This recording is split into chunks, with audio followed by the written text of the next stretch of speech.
हज करने के लिए मक्का मुकर्रमा पहुंचने वाले आज़मीन हज ने इल्ज़ाम लगाया है कि उन्हें बुनियादी सहूलियात की शदीद कमी है।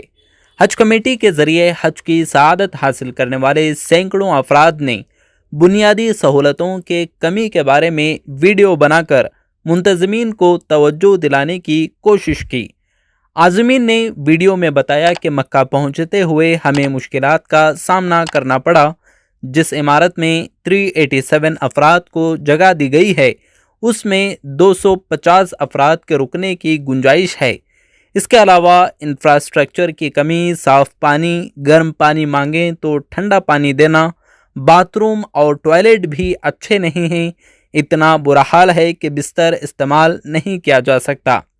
इस सिलसिले में कर्नाटका स्टेट हज कमेटी के एग्जीक्यूटिव ऑफिसर सरफराज खान ने बताया कि मुताल्लिका हुकाम और अवामी नुमाइंदों से फौरी तौर पर मसले का हल तलाश करने की अपील की गई है।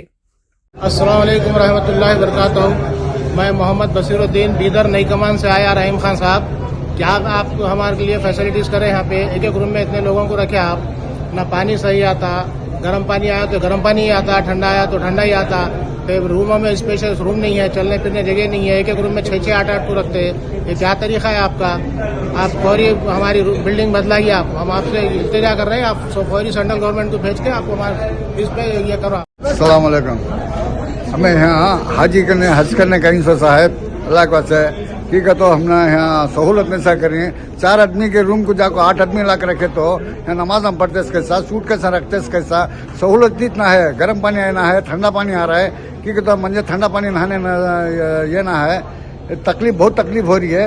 की कहते हमने दूसरे जगह शिफ्ट करे तो बहुत अच्छा है।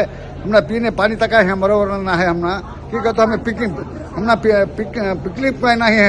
हमें यहीं सो हज करने के वास्ते पानी के फिल्टर में कचरा तक आ रहा है। हमना अच्छे खासे सहूलत करो। ನಾನು ಅಬ್ದುಲ್ ರಜಾಕ್ ಅಲೀರ್ಬಾಬ್ ಇಬ್ರಾಹಿಂ ಮ್ಯಾಂಗ್ಳೂರ ಬಂದರು ನಂಗೆ ಹಜ್ಜಿಗೆ ನಂಗೆ ಅವರು ಬಾರಿ ಅವರು ഇതിൽ ഒരു അല്ല ഒരു മെഹമാൻ ആയിട്ട് ಬಂದರು. ಬಟ್ ಇവിടുത്തെ ವಿಷಯ ಅಂದ್ರೆ ಚೆಂದಂಗೆ ಓಕೆ ಮದೀನത്തിൽ ನಂಗೆ ತೆಲ್ಲ ಇನ್ಕನ್ವೀನಿಯಂಟ್ ಇತ್ತು. ಬಟ್ ಅಲ್ಹಮ್ದುಲಿಲ್ಲಾಹ್ ನಂಗೆ ಮ್ಯಾನೇಜ್ ಹಾಕಿರ ಊಡ ನಂಗೆ ಬೇಸಿಕ್ ಫೆಸಿಲಿಟಿ ಅಲ್ಲೇ ഒരു 200 ಅಲ್ಲ ರೂಮಲ್ಲೂ ಮೋರ್ ದನ್ 380 പീപ്പിൾ ഓക്യുപ്പൻസി കൊടുത്തിറാറ്. പിന്നെ ബാത്റൂം ഫെസിലിറ്റി, പിന്നെ റെഫ്രിജറേറ്റർ, AC ഫെസിലിറ്റി, പിന്നെ ലിഫ്റ്റ് ഫെസിലിറ്റി, അങ്ങനത്തെ ಎಲ್ಲ ಪ್ರಾಬ್ಲಮ್ ಉಂಟು. ಇವತ್ತೋಳು ಚೆಂದಂಗೆ ಇಟ್ಟ ಕಾರ್ಪೆಟ್ಲು ಡಸ್ಟ್ ಇಂತು ನಕ್ಕೆ ಡಸ್ಟ್ ಪ್ರಾಬ್ಲಮ್ ಆಯ್ತು. ನಕ್ಕೆ ಅಸ್ತಮ ರಿಯಾಟಾಕ್ ಆಯಿರಿ. ನಾನು ഒരു ಅಸ್ತಮ ಪೇಷಂಟ್ ಆಯ್ತಿಕ್ಕರೆ ಚೆಮ್ಮೆ ಪ್ರಾಬ್ಲಮ್ ನಂಗೆ ಚೆಮ್ಮೆ ಫೇಸ್ ಹಾಕಿ ಉಂಟಲ್ಲ. ಇದಕ್ಕೆ ನಂಗೆ ಸೊಲ್ಯೂಷನ್ ತಂಡ ನಂಗೆ പിടിയായിട്ടില്ല. ഇത് അറ്റ്ലീസ്റ്റ് നിങ്ങൾ ഇതിರೋ ಸಂಬಂಧಪಟ್ಟ ಆಲ್ ಮಾರಿದ್ರೆ നിങ്ങൾ ಅವ್ರು ಇಮಿಡಿಯೇಟ್ നിങ്ങൾ ಅವ್ರು ಸೀರಿಯಸ್ ಆಕ್ಷನ್ എടുക്കുന്നു ನಂಗೆ ನಿങ്ങളೊಟ್ಟಿಗೆ ರಿಕ್ವೆಸ್ಟ್ ಹಾಕಿ ಉಂಟಲ್ಲ. ಕಮಿಟಿದವ್ರು ಇದ್ದಾರಲ್ಲ ಅವ್ರಿಗಂತೂ ಬಿಡೋದಿಲ್ಲ, ಏನೆಲ್ಲ ಮಾಡ್ಕೊಳ್ಳಿ ಅವರು ಬಿಡೋದಿಲ್ಲ ಅವ್ರಿಗೆ. ನಾವು ಬೆಂಗಳೂರಿಂದ ಬಂದಿರೋದು 19ನೇ ತಾರೀಕು 4 ಗಂಟೆ 6 ಮಿನಿಟ್ಗೆ ನಮ್ಮ ಫ್ಲೈಟ್ ಇತ್ತು.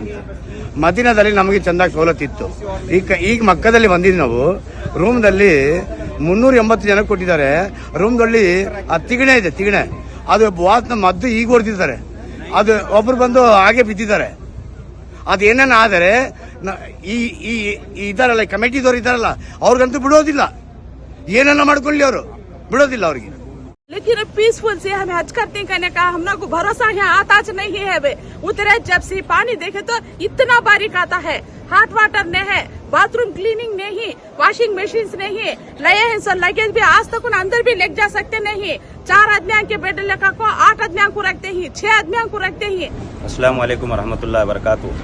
हम लोग यहाँ से 17 नंबर की फ्लाइट से बेंगलुर से हज भवन से 17 नंबर फ्लाइट से 18 तारीख को आए थे। हम लोगों को यहाँ पे मक्का मदीना में रखे थे 8 दिन के बाद में। अभी यहाँ पे अजीजिया में रखो ही इतने सभी हाजिया ही अजीजिया में ये रूम में 377 में रखो ही। तो ये रूम में 377 में रखो ही। ये बिल्डिंग में लैक ऑफ फैसिलिटीज़ हैं, लैक ऑफ फैसिलिटीज़ हैं। इधर मक्खूना का बेड बग्स का प्रॉब्लम है, वॉशरूम्स का प्रॉब्लम है, गर्म पानी का ठंडे पानी का प्रॉब्लम है, और फैन नहीं चल रहा है। हाँ, फैन नहीं चल रहा है, AC नहीं वर्क कर रहा है। किसी के रूम में बाथरूम क्लीन नहीं है और लगेज रखने जगह नहीं है। एक रूम में कंजेस्टेड जगह रखो ही। 8 जना को, 9 जना को, 7 जना को ऐसा रखो ही। 3 अलग अलग फैमिलीज को एक साथ में रखो ही। तो इस वजह से हमें हज कमेटी ऑफ इंडिया से एक रिक्वेस्ट कर रही कर्नाटक हज भवन से, हज मिनिस्टर रहीम खान से वक्फ मिनिस्टर जमीर अहमद खान से सबसे रिक्वेस्ट कर रही हैं, हमें सब जितने भी हाजी हैं यहाँ से मंगलूर से आ कोई, बेंगलुरु से आ कोई, 380 लोग बिल्डिंग में रखे हुए, बल्कि 200 आदमी की अकोमोडेशन में 400 के करीब आदमियों को रखो ही, जिस वजह से खाने पीने उठने बैठने सब कुछ को प्रॉब्लम हो रहा है। और औरतों को प्रॉब्लम्स हो रही हैं कि पर्दे की प्रॉब्लम्स हो रहा है, और पेशेंट्स को केयर करने वाले नहीं हैं। और जो प्रॉब्लम जो यहाँ के इंतजाम यहाँ ही जो इंचार्ज हैं उनको कांटेक्ट करने की कोशिश करें, उन्होंने भी हेल्पलेस हो गई। होटल के मालिक को कांटेक्ट करने की कोशिश करें, उन्होंने भी हेल्पलेस हैं। ये रूम्स बहुत पुराने रूम्स है, और ज्यादातर झुंगुरांका और बेडबग्स का बहुत प्रॉब्लम है। पानी भी प्योरिटी नहीं है, पानी में भी कचरा आ रहा है, और लिफ्ट का प्रॉब्लम है। ऊपर उम्र दराज आदमी ऊपर जाने के वास्ते प्रॉब्लम है, नीचे उतरने के वास्ते प्रॉब्लम है, लिफ्ट स्ट्रक हो रही है, वॉशिंग मशीन्स नहीं है। जो फैसिलिटीज कर्नाटक हज कमेटी ऑफ इंडिया से देती हैं करको बोले, मिनिमम फैसिलिटीज भी नहीं है। तो एक आदमी उनका प्रॉब्लम बोलती हैं, सुन लो तुम्हें। अस्सलाम वालेकुम भाई, हमें हज करने के वास्ते आंध्र प्रदेश से अन्नमया डिस्ट्रिक्ट से आको ही हमें, लेकिन पीसफुल से हमें हज करने कहने का हम लोग को भरोसा यहाँ आता नहीं है। वे उतरे जब से पानी देखे तो इतना बारीक आता है, हॉट वाटर नहीं है, बाथरूम क्लीनिंग नहीं, वॉशिंग मशीन नहीं, लगे हैं सर लगेज भी आज तक उन अंदर भी ले जा सकते नहीं। 4 आदमियों के बेड लेकर को 8 आदमियों को रखते ही, 6 आदमियों को रखते ही, पावा रखने जगह नहीं है, खाने जगह नहीं है।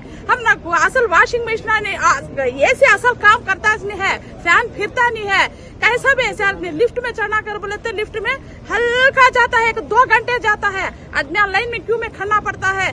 ऐसे मुसीबत में हमें पीसफुल से कैसा हज कर सकती, इतना पैसा खर्चा करके हमें यहाँ आए ही ना, हरम को जाने। अब आज हमें एहराम की हालत में है, लेकिन हरम को भी जा सकते नहीं है। क्या गवर्नमेंट हम लोग ऐसी फैसिलिटीज प्रोवाइड करती है क्या? हमें किसे बोलना है, क्या करना है, हमारी गवर्नमेंट क्या करती है? जल्दी से जल्दी इसके ऊपर तुम्हें क्या चर्या लेती कि हम लोग सहूलत जल्दी कराओ, बहुत तकलीफ आते ही हमें यहाँ। रूम दी सो क्या भी सहूलत नहीं है, नमाज पढ़ने नहीं है, गर्म पानी नहीं, ठंडा पानी नहीं, बहुत बेजार हो रहा है। ऐसी रूम देखो हम ना छोड़िए, इसके पहले देते रूम बहुत अच्छी थी, ये रत्ती भी अच्छी नहीं है।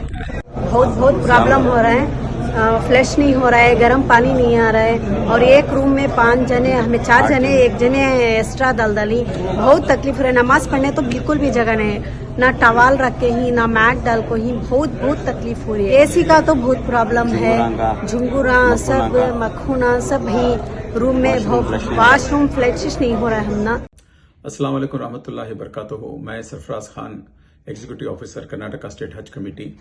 सुबह से मैं काफ़ी वीडियोस जो वायरल हुए हैं देख रहा हूं, जिसमें हाजी लोग जो हैं मंगलूर के और बीदर के हाजी जो कि बिल्डिंग नंबर 377 मक्के में जाके जो तकलीफ वहां पर उठा रहे हैं, ये बहुत ही गमगीन बात है और हमको बहुत ही इससे तकलीफ हुई है। हम यहाँ पर जो भी हाजी जाते हैं यहाँ से, हम उनको बेहजा इज्जत के साथ, उनको कोई तकलीफ के बगैर हम यहाँ से उनको देके यहाँ से भेजते हैं। मिनिस्टर साहब हो या हज कमेटी के मेंबरान हो, सब लोग मिलके, वॉलंटियर्स हो, सब मिलके उनको बेहद इज्जत के साथ, एहतराम के साथ उनको हम लोग हज को भेजते हैं।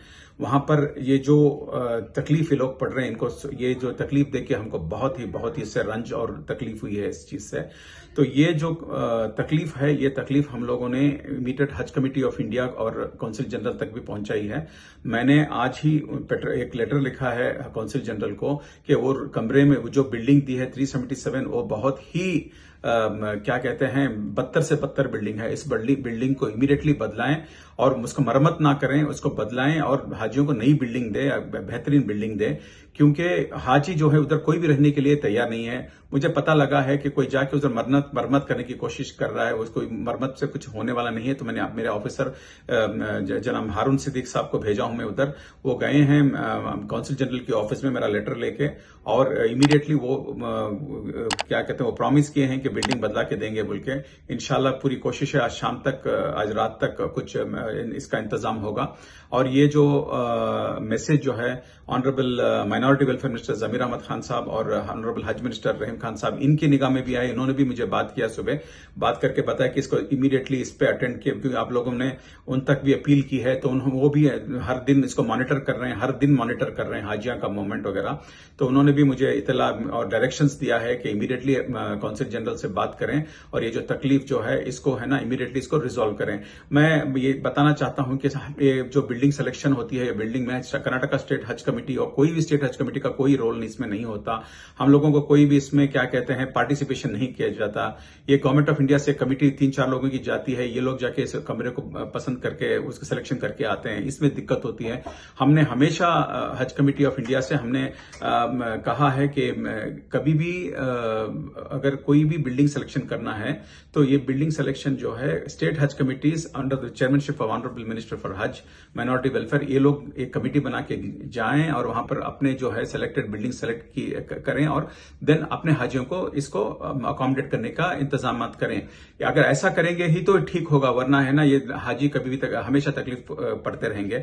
लास्ट टाइम मदीने में भी थोड़ी सी प्रॉब्लम हुई थी, लेकिन थोड़ी सी प्रॉब्लम थी उसको हम लोग रिजॉल्व किया। लेकिन ये मक्के की जो प्रॉब्लम हो रही है ये बहुत ही शर्मनाक चीज है। ये हम लोग ऑलरेडी हमने गवर्नमेंट कर्नाटका स्टेट गवर्नमेंट की तरफ से हमने आवाज उठाई है। इंशाल्लाह ये रिजॉल्व होगा और हम जो है कर्नाटका स्टेट हज कमेटी और जो गवर्नमेंट ऑफ इंडिया को भी की निगाह में भी लाएंगे, कौंसिल जनरल की निगाह में तो ऑलरेडी हमने ला लिया है। तो इंशाल्लाह उम्मीद करते हैं कि आने के दिनों में बेहतर इंतजाम होंगे। ये हम इंशाल्लाह जरूर करेंगे। मेरे खादिमुल हुज्जात जो भी आपके साथ हैं पूरे मेरे साथ हर दिन टच में हैं और मुझे ग्रुप में भेजते हैं। आपको कोई भी तकलीफ दिक्कत हो तो आप मेहरबानी करके आपके खादिमुल हुज्जात से मिलें और उनसे बताएं और इमीडिएटली वो मुझे इत्तला करेंगे और जो भी मेरे से हो सकता है, मिनिस्टर साहब से हो सकता है, हम लोग जरूर आपकी खिदमत में हमेशा सदा हाजिर हैं। शुक्रिया। अस्सलाम वालेकुम। जय हिंद।